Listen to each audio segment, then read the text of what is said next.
everybody. I am back. I started school, so I haven't been able to do my videos as regular as I have been. Anyways, a lot of things happening today. My husband and I received a letter from an attorney, William J. Rogers, which is the lawyer of the Spiritual Rights Foundation, ISHI Hypnosis, Angela Silva, Robin DuMolin, and Debbie Livingston, which are all, they're on the board of directors of the Spiritual Rights Foundation. And of course, Debbie Livingston-Boushey is the director of ISHI Hypnosis and the teacher of ISHI Hypnosis for the training programs. And there's a new training program starting up tomorrow. So yeah, so we got this letter basically telling us we need to cease and desist. It's basically a bullying tactic. They're trying to freak us out, frighten us, make us stop what we're doing. They've tried other things, so they're taking the legal route. Not very intimidated at this point. But hey, you know, maybe at some point they'll get me to stop. Not really. Yeah, they say I don't have First Amendment rights to do what I'm doing. Not a big surprise, because that's what they do to anybody who says anything bad about the Spiritual Rights Foundation who's left there. Yeah, they do not want anyone to know what really went on there, which is a classic sign of a cult, right? Obviously not a very open organization. So, here's the letter. Let me just zoom in here real quick. So those are the beautiful names. And so you see right at the top, there's my little finger right there, Spiritual Rights Foundation, and all the different names of the important people there that are really pissed off at us right now. Anyway, so it says, Dear Mr. Kawahara and Miss Butler, my clients are the above listed organizations and persons. Your blogs, leaving srf.blogspot.com and learning to let go, srf.blogspot.com. And the video series ISHI Hypnosis CULT series posted on YouTube defame my clients. The defamatory statements are numerous and widespread throughout your media. Your frequent and blatant references to SRF and ISHI as cults are actionable as libel. That's very interesting. If you look on Rick Ross Institute, they are definitely considered a cult. Rick Ross is a cult expert. Factnet.org, factnet.com, not sure if it's order.com. They're a cult listed on there, along with maybe 2 or 3 other organizations or people who specialize in cults list the Spiritual Rights Foundation as a cult. So, that's a curious statement.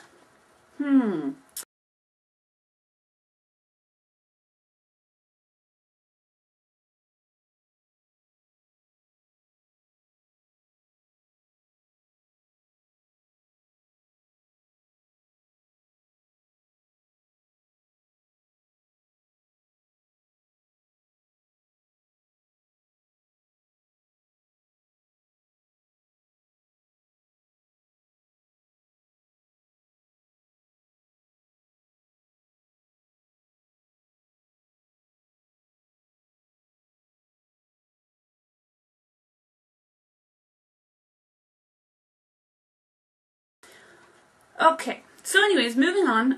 Your statements that Reverend Robin and Reverend Angela scheme to take money and property from church members, and that they enrich themselves from church funds, and that they are continuing Reverend Bill Doobie's legacy of insanity and unrestrained hate are false, offensive, and constitute libel. Well, I don't know. From me and Mike's experience, I would consider them pretty scheming to take our house away from us. But hey, you know, what do I know? I'm just, you know, I'm not as enlightened as them. So, you know, that's just my opinion. Let's see. The YouTube videos, some with pictures of Reverend Debbie, are clearly intended to destroy Reverend Debbie's reputation and business as a hypnotherapist. The references to Reverend Debbie's daughters demonstrate a reckless disregard for the rights of others as well as a disregard of common decency. So, let's see. Yes, so what are they talking about? Oh, this picture? So this is Debbie. So I have displayed her on YouTube before in a couple of my videos. I don't know, I just thought it was funny. Some comedians did this, put little people on little sticks, you know, to tell part of the story or whatever. I just thought, you know, hey, what the heck, why not, right? You know, I'm an artsy person. I like to do kind of hands-on kind of things, you know. Plus, this picture you see here actually can be found on her website. If you look on ISHI Hypnosis, it has her photo all over the place. It's not like it's a secret what she looks like. I mean, she is the face of ISHI Hypnosis, and she has her own practice. Hey, I'm just describing some important information that I think the public should know. I'm just trying to get information out there. The public can decide. I just think most reasonable people will, you know, look at kind of her history and the school she was trained at, and the teacher, Reverend Bill, who she was trained from, is freaking crazy. And, you know, she has a bit of a warped mind. That's my opinion. You know, it may not be necessarily fact, but from a lot of people I've talked to, she's a little cuckoo. And I don't know, some of the things I saw Reverend Bill do to her, trance her, make her say things. Ooh, yeah, really hard one to say, hey, oh yeah, no big deal. This person is totally healthy.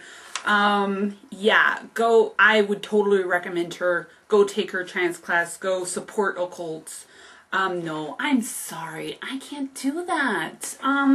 See, I have these morals inside of me, and I've had these experiences at this cult, this place, where I see people are getting hurt every single day, and people's lives are being ruined. So I'm sorry, I just want to get that information out there to the public so they can make their own decision. I think that's perfectly well within my rights. Don't you? Well, okay, let's carry on with this silly little document here. The acknowledgement by Mrs. Butler that her blog and video contained flaming remarks, and Mr. Kawahara's boast that he takes the credit for SRF cessation, sorry, that's funny, of the broadcast of church services demonstrate malicious intent. Okay. You cannot shield your malice with your disclaimers that your speech is protected under the First Amendment. The First Amendment has never protected malicious speech. Okay, I'm sorry. That logic just makes no sense to me. They cannot actually believe that this is going to work.